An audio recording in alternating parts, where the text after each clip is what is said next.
Praise the Lord. Jesus in me ministry சார்பாக உங்களை வாழ்த்தி வரவேற்கிறேன். இந்த இயேசுவின் 40 நாள் முழங்கால் ஜெபத்தில் உங்களை சந்திப்பதில் மிகுந்த மகிழ்ச்சி அடைகிறேன். இந்த நாளில் கர்த்தர் உங்களோட பேசுகிறதான வார்த்தை நீதிமொழிகள் 14:1. புத்தியுள்ள ஸ்திரீ தன் வீட்டை கட்டுகிறாள், புத்தியில்லாத ஸ்திரீயோ தன் கைகளினால் அதை எடுத்து போடுகிறாள். ஆமனுக்கு பிரியமான தேவச்சனமே, இன்றைக்கு சகோதரிமார்கள் சகோதரன்மார்கள் எல்லாரையும் பொதுவான கருத்தில் வச்சு பார்த்தோம் அப்படின்னா, நீங்கள் எவ்வளோ நேரம் தேவ சமூகத்தில் தன்னுடைய குடும்பத்துக்காண்டி நன்றி செலுத்தி ஜெபம் பண்ணுறீங்க? தன்னுடைய குடும்பத்தில் நடக்கிற ஒவ்வொரு விஷயத்தையும் தேவ சமூகத்தில் எத்தனை பேர் தெரியப்படுத்துகிறீங்க? இது எப்படி வந்தாலும் நான் பேசினாலே வாய் திறந்தாலே சண்டை தான் பிரதர் வரும், நான் பேசினாலே என் மனைவிக்கு பிடிக்காது, எரிச்சலாக வரும், ஒரு நாள் கூட என் மனைவி என்கிட்ட ஆலோசனை கேட்டதில்லை, நான் சொன்னதை அவங்க கேட்டதில்லை, மதிச்சதில்லை, இப்படி அவங்க வீட்டில் சொல்கிறதான் கேட்குறாங்க, எங்கள் வீட்டில் சொல்கிறதான் அவர் கேட்பார் அப்படின்னு சொல்லிட்டு இப்படி பல விதமான குறைகளை தான் நம்ம மாற்றி மாற்றி சொல்கிறோமே தவிர, மனம் திரும்பி நம்ம ஒரு நாள் தேவ சமூகத்துக்கு போகலை. கணவன் இடத்துல என்ன மிஸ்டேக் இருக்குன்றது மனைவிக்கு நல்லா தெரியும், மனைவிக்கு என்ன மிஸ்டேக் இருக்குன்றது கணவனுக்கு நல்லாவே தெரியும்.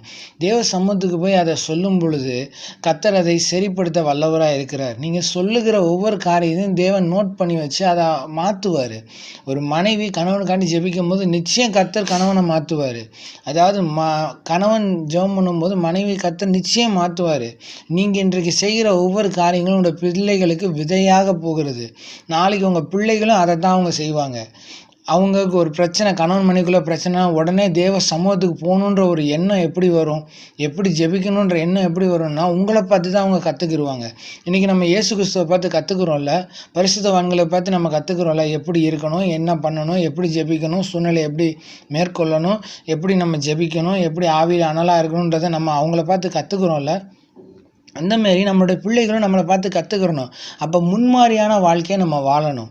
அப்போ சாட்சியுள்ள ஜீவியம் நம்ம பிள்ளைகள் மத்தியிலே நம்ம இல்லை அப்படின்னா, நம்மளோட வாழ்க்கையில் நம்ம அப்போ எதை அவங்களுக்கு நம்ம கற்றுக் கொடுக்குறோம்? இந்த நாளில் நீங்கள் ஒப்புரவாகி நீங்கள் ஜெபம் பண்ணுங்க பார்க்கலாம். தேவ சமூகத்தில் நீங்கள் போய் உங்களோட எல்லா காரியங்களும் தேவனுக்கு இடம் கொடுங்க. முதல்ல உங்கள் குடும்பத்தில் கர்த்தர் செயல்படுகிறதுக்கு நீங்கள் இடம் கொடுத்தீங்கன்னா தான் ஆண்டவர்கிட்ட போய் சொல்லும்பொழுது ஆண்டவர் கணவனை மாற்றுவார், நிச்சயமாக மாற்றுவார், மனைவியை கண்டிப்பாக மாற்றுவார். நீங்கள் அந்த விசுவாசத்தில் உறுதியாக இருக்கணும். நான் ஆண்டவர் சமூகத்தில் சொல்லியிருக்கிறேன், கர்த்தர் நிச்சயம் அதை நோட் பண்ணியிருக்கார், கண்டிப்பாக எனக்கு பதில் தருவார். நீங்கள் ஒரு விசுவாசத்தில் இருக்கும் பொழுது கர்த்தர் நிச்சயம் மாற்றுவார். நீங்கள் போய் சண்டை போடணும்னு அவசியம் இல்லை, நீங்கள் சொல்லணும்னு அவசியம் இல்லை. நீங்கள் ஜெபத்தில் தரிச்சிருந்தீங்கன்னா போதும், காரியங்கள் அதுவாக ஆட்டோமேட்டிக்காக நடக்கும் பாருங்கள். அதாவது இதுவரைக்கும் எரிஞ்செறிஞ்சு விழுந்த கணவராக இருக்கட்டும், எரிஞ்செறிஞ்சு விழுந்த மனைவியாக இருக்கட்டும், அதுக்கப்புறம் உங்கள்கிட்ட பேசுகிற வித்தியாசங்களை நீங்கள் கண்டிப்பாக பார்ப்பீங்க. அது நிலையாக இருக்கணும்னு சொல்லி அதற்காண்டி நன்றி ஆண்டவரே, என் கணவன் மாறினதுக்காண்டி நன்றி, எரிச்சல் எடுத்து போட்டதுக்காண்டி ஸ்தோத்திரம், அவர் அன்பாக குணமாக இருக்கிறதுக்காண்டி ஸ்தோத்திரம், எங்கள் வீட்டுக்குள்ள பொறுப்பாக இருக்கிறதுக்காண்டி ஸ்தோத்திரம், எங்களோட தேவைகளை சந்தித்ததுக்காண்டி ஸ்தோத்திரம் ஆண்டவரே, என் கணவரை கொண்டு ஆசிரியத்துக்காண்டி ஸ்தோத்திரம், வீட்டில் பொறுப்புள்ள மனைவியனை மாட்டினக்காண்டி ஸ்தோத்திரம்னு சொல்லி நீங்கள் ஸ்தோத்திரம் சொல்லி நீங்கள் ஜெபிக்க கர்த்தர் இதுக்குன்னு நீங்கள் மணிக்கணக்காக நீங்கள் உட்காரணும்னு அவசியம் கிடையாது. நீங்கள் துணி துவைக்கும் போது ஜெபம் பண்ணலாம், நீங்கள் இப்போ பைபிள் வாசிக்கும் போது ஜெபம் பண்ணலாம், நீங்கள் சமைக்கும் போது ஜெபம் பண்ணலாம். அப்போ ஒவ்வொரு நேரங்களையும் நீங்கள் தேவ சமூகத்தில் எந்த நேரத்தினாலும் நீங்கள் தேவ சமூகத்தில் ஒரு சின்ன மன்றாட்டு ஜெபத்தை நீங்கள் செய்யும் பொழுது, ஸ்தோத்திரம் சொல்லி ஜெபம் பண்ணும்போது கர்த்தர் அந்த ஜெபத்தை அங்கீகரிக்கிறார். என்னோட கூட சேர்ந்து நீங்கள் ஜெபிக்கிறீங்களா? இந்த நாள்லேருந்து ஒரு புதிய பழக்கத்தை நம்மளுக்குள்ளே இப்போ கொண்டு வர போகிறோம்.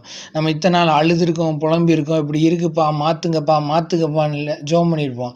இந்த நாளில் நம்ம எப்படி ஜெபிக்கணும் அப்படின்றத நம்ம கற்றுருக்கோம்ல. ஸோ இதற்கான நம்ம ஸ்தோத்திரம் சொல்லி நம்ம நன்றி செலுத்தி ஜெபம் பண்ணுவோம். கர்த்தர் நிச்சயம் நம்மளோட ஜெபங்களை இந்த நாள்லேருந்து நம்மளோட வாழ்க்கையில் ஒரு மாற்றத்தை கொண்டு பண்ணுவார். ஆமென். அன்பின் பரலோக தகப்பனே, இந்த நல்ல வேலையை நன்றி செலுத்துகிறோம் ஆண்டவரே. இந்த நல்ல வேலைக்காக நன்றி செலுத்துகிறோம். இந்த காலை வேலையில் ஆண்டவரே, இந்த ஜனங்களுக்கென்று நீர் கொடுத்த ஆசீர்வாதமான வார்த்தைகளுக்காக நன்றி செலுத்துகிறோம். இதை அவங்க பழக்கப்படுத்த நடைமுறை வாழ்க்கையில் இதை கொண்டு வர தேவன் கிருபை செய்வீராக ஆண்டவரே. ஆண்டவரே, கணவன் மனைவிக்குள்ள ஒரு ஒப்புரவாதல் உண்டாகும்படியாக நாங்கள் செபிக்கிறோம். கர்த்தாவை நீர் அற்புதமாய் நடத்துங்க, அதிசயமாக நடத்துங்க. எப்படி ஒரு கணவனுக்காண்டி மனைவி செபிக்கணும் என்பதை ஆண்டவரே தகுந்த ஆலோசனையை கொடுக்கும்படியாக நான் செபிக்கிறேன் ஆண்டவரே. ஆலோசனை கர்த்தராக இருந்து ஆலோசனை கொடுக்கும்படியாக நாங்கள் செபிக்கிறோம் ஆண்டவரே. எசப்பா, நீர் எங்களுக்கு பாராட்டுகிற பெரிதான கருவிகளுக்காக நன்றி செலுத்துகிறோம் ஆண்டவரே. ஜெபிக்கும் பொழுது தெளிவான வார்த்தைகளை கொண்டு ஜெபிக்க நீர் உதவி செய்யும்படியாக நாங்கள் செபிக்கிறோம்ப்பா. இந்த குடும்பத்தில் சண்டை வராதபடிக்கு இயேசுவின் நாமத்தினால ஆண்டவரே, குடும்பத்தில் சாட்சியில் ஜீவிக்க தன்னோட பிள்ளைகளுக்கு இது ஒரு சாட்சியாக கிடைக்க கத்த கிருபை செய்யும்படியாக நாங்கள் செபிக்கிறோம்ப்பா.